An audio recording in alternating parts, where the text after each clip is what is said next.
Comment gérer la surcharge d'informations dans ce monde des crypto-monnaies? C'est-à-dire que vous recevez 50 notifications par jour, vous lisez 10 articles différents, vous regardez 5 analystes qui parlent du même sujet mais qui disent des choses opposées, et à la fin, on ne sait toujours pas quoi faire. Aujourd'hui, on va tenter de résoudre ce problème. Je suis CryptoSapiens et vous êtes bien sur la chaîne de Block-Unity. On va parler du pourquoi c'est impossible de suivre toutes les différentes sources et comment faire justement pour se focaliser sur l'essentiel. Surtout qu'aujourd'hui, et à l'heure où je tourne cette vidéo, on entend tout et son contraire. Il y en a 50% des analystes qui disent qu'on est toujours dans un marché haussier, et les 50% d'autres qui disent qu'on est dans un marché baissier. D'autres qui disent que ce n'est que le début du bull market, d'autres qui annoncent que c'est bien la fin et qu'il faut justement quitter un peu le marché. Alors le problème, c'est qu'il y a des sources infinies à toutes ces données. On a Twitter, Discord, Telegram, YouTube, les blogs, les newsletters, les podcasts, et forcément on se retrouve avec 90% du contenu crypto qui est potentiellement du bruit, qui nous pousse au FOMO, au FUD, ou parfois c'est juste des contenus promotionnels, ça cherche à trouver la hype, ça cherche à vous faire cliquer sur les indicateurs, et le problème c'est qu'on est dans un effet de paralysie, c'est-à-dire qu'on a trop d'informations et on se retrouve dans une incapacité à décider de quoi faire pour ses propres investissements. Et donc le coût émotionnel de tout ça, c'est le stress, le FOMO, le FUD, et surtout le coût, cette fois financier, c'est de prendre des mauvaises décisions d'investissement. Il faut savoir qu'il y a une statistique assez intéressante sur le sujet qui est sortie, c'est qu'un trader moyen ou un investisseur passe en moyenne 4 à 5 heures par jour à chercher des informations. Et le problème, c'est qu'ils s'étaient rendu compte, dans cette étude, ils se sont rendus compte que 80% du temps, c'est que du bruit. Et le gros problème, c'est que notre cerveau, il est fait pour se créer des histoires sur ce qui peut se passer potentiellement. Et le problème, c'est qu'on ne peut pas s'arrêter de penser à ça. Mais le but, c'est qu'on n'a pas forcément besoin d'y croire. Déjà, on peut essayer de se baser sur quelques métriques essentielles. Alors forcément, vous le savez, on va se baser sur ce qui existe chez Block-Unity et on va essayer de comprendre ce qui compte vraiment. Déjà, on a un indicateur assez généralisé, assez global, qui essaie de nous faire comprendre, nous faire prendre du recul et nous donner une vision d'ensemble de ce qui peut se passer sur un marché. On a ici l'état de marché sur Block-Unity qui nous permet de voir si au niveau du cycle ou même sur le momentum ou la tendance actuelle, nous sommes plutôt au niveau des scores on-chain, techniques, macro et même social, sur un potentiel bottom ou un potentiel top. Et ce qui est plutôt intéressant, c'est que ça nous permet vraiment de nous repérer et vraiment de couper le bruit. Puisqu'encore une fois, si vous aviez écouté ou vous étiez sur les réseaux lors du top de mars 2024 ou même décembre 2024, la plupart des investisseurs, la plupart des influenceurs étaient dans la configuration « ce n'est que le début, on va encore monter plus haut ». Et malheureusement, c'était une zone de top.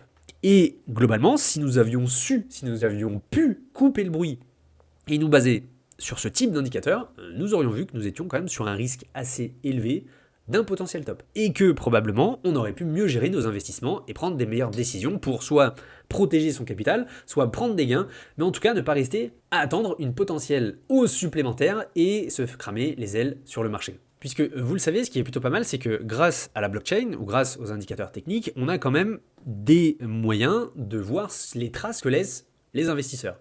Et globalement, quand on va prendre ce graphique-là, qui cette fois est basé sur la saisonnalité du marché, donc essayer de déterminer si on est beaucoup plus sur une tendance propice à accumuler du Bitcoin ou des altcoins, en utilisant ce deuxième indicateur, on arrive à repérer les phases où, par exemple, quand beaucoup d'investisseurs disent « c'est la fin du monde », il faut potentiellement quitter le marché, probablement que c'était l'inverse, il faut être contrariant parfois, et se dire que c'était des moments assez opportuns pour accumuler des altcoins. Je reprends ce qui s'était passé par exemple lors du printemps 2025, alors que beaucoup criaient déjà au début du bear market, ici, le graphique de saisonnalité de marché avait bien flashé en vert, nous indiquant que c'était une zone d'opportunité générationnelle sur les altcoins. Je prends juste l'exemple de Ethereum, qui était tombé sur les 1300-1500 $, pour ensuite faire un nouvel ATH quelques mois plus tard. A l'inverse, et je vais reprendre le précédent exemple que nous avions eu sur les tops de mars ou de décembre 2024. Quand on regarde ici, quand tout le monde criait à une potentielle all season qui ne faisait que commencer, ici on avait des indicateurs quand même qui nous montraient bien que c'était l'été des altcoins et qu'on était déjà dans une situation de surchauffe. Et typiquement, et ça c'est mon retour personnel, c'est vrai qu'en mars, même si je faisais déjà de l'analyse on-chain, j'avais un peu trop écouté ce qui se passait sur les réseaux et pas assez les signaux. En décembre 2024, c'est là où, grâce à ce type d'indicateur, j'ai réussi à sécuriser quand même une grosse partie de mes profits et j'ai un peu moins écouté le bruit. Et heureusement, puisqu'ensuite, après l'intronisation de Trump au pouvoir en janvier, le marché s'est quand même un peu cassé la figure. Et c'est là où c'est extrêmement intéressant, puisque l'analyse on-chain, couplée avec de l'analyse technique sur ce type de graphique, nous permet de ne jamais forcément être dans le rush, d'être à la va-vite, de subir le FOMO ou le FUD, et on a la possibilité d'anticiper et ne plus à nous retrouver vraiment dans la question de savoir quoi faire. Mais en plus, ce qui est bien, c'est qu'en plus des indicateurs technique ou même on-chain, on a aussi sur Block-Unity des indicateurs macro. Et ça nous permet de repérer si justement il peut y avoir des tensions dans le monde, globalement, sur la liquidité, sur justement l'inflation, l'emploi, ou encore le niveau de dette, la croissance, etc. Et ça peut nous aider à aussi coupler tout ce que l'on a vu, ou par exemple les 2 derniers graphiques que l'on a vus dans cette vidéo, à ces conditions macroéconomiques et politiques, et se dire, ok, peut-être que si je couple tout ça ensemble, je vais quand même comprendre qu'il faut peut-être se poser les bonnes questions et se dire, ok, est-ce que j'ai envie de rester dans un marché qui est aussi sous pression que ça, autant au niveau technique, on-chain, que macro. Puisque malheureusement, les marchés vont évoluer comme ils vont évoluer. Il y aura sûrement du bon, il y aura sûrement du moins bon, mais la plupart dépend vraiment de notre interprétation de ce que l'on en fait. Et malheureusement, la plupart du temps, on prend les mauvaises décisions d'investissement poussées par ce qui nous caractérise tous en tant qu'individus, nos émotions. Et c'est là où justement d'autres indicateurs peuvent nous aider à un peu contrer notre cerveau et plutôt agir sous le coup de la logique. Je vais vous montrer 3 autres indicateurs qui peuvent nous aider ici encore à y voir plus clair. On a par exemple le fameux Magic Bands qui est développé par Block-Unity, qui nous permet, et j'espère vous le démontrer vidéo après vidéo, semaine après semaine, de repérer les moments où BTC peut être en surchauffe ou en sous-évaluation. Les moments où justement on est dans une situation assez unique, ou à l'inverse, lorsque c'est une situation qui, on l'a déjà vu, et donc on sait très bien qu'on peut potentiellement jouer sur des probabilités que le scénario se répète encore une fois. Quand on regarde ce graphique, on a plein d'informations sur comment savoir gérer le bruit. Est-ce que justement on est dans une situation où on part en bear market? Cette question qu'on s'était posée déjà lors de l'été 2024, le printemps 2025, et donc du coup, aujourd'hui, dans cette fin d'année 2025. Ce qui est plutôt pas mal, c'est que pour l'instant, tant qu'on tient par exemple cette ligne basse numéro 1, on est dans la configuration identique aux 2 précédentes corrections typiques de bull market. Ça ne veut pas dire qu'on y est encore, mais en tout cas, tant que ça tient, évidemment, pas besoin d'aller chercher du bruit sur les réseaux sociaux. Ou encore cette fois, quand on se base sur un autre indicateur on-chain qui s'appelle le Realized Price, donc ce coût moyen d'achat de tous les nouveaux investisseurs, on arrive à remarquer les phases où BTC est dans une tendance haussière confirmée ou alors baissière. Et ici, à chaque fois qu'on est au-dessus de cette ligne rouge qui correspond à ce coût moyen d'achat, on est dans une situation haussière. Et tout va pour le mieux tant qu'on rebondit au-dessus de cette ligne. Ça nous a servi sur tout ce cycle 2023-2025, et ce qui, personnellement, m'avait permis de, pareil, sécuriser mon capital une fois qu'on était passé en dessous, ici, à la fin octobre, début novembre, de cette fameuse ligne qui était alors sur les 110 000 $. Et depuis, forcément, on est dans une tendance baissière confirmée, et on a même du mal à revenir au moins sur ce niveau-là pour essayer de reprendre cette tendance haussière qui nous manque tant. Ou encore ce dernier indicateur que je vais vous présenter, qui est le Distribution Multiplier, qui nous montre qui fait quoi. Est-ce que les investisseurs long terme, les hodlers, la smart money, est plutôt dans une phase de distribution, ils prennent leurs profits, ou à l'inverse de conservation ou d'accumulation, ils croient à une potentielle reprise haussière par la suite pour vendre beaucoup plus haut. Et justement, est-ce que les nouveaux investisseurs sont plutôt dans une phase de FOMO et d'accumulation massive, ou alors justement de capitulation, et c'est là où ça nous intéresse d'investir là aussi. Et c'est là où on remarque bien que l'analyse on-chain et technique et macro s'alignent très souvent, parce qu'encore une fois, elles répondent toutes les 3 à la même chose, c'est-à-dire au comportement des humains et des investisseurs.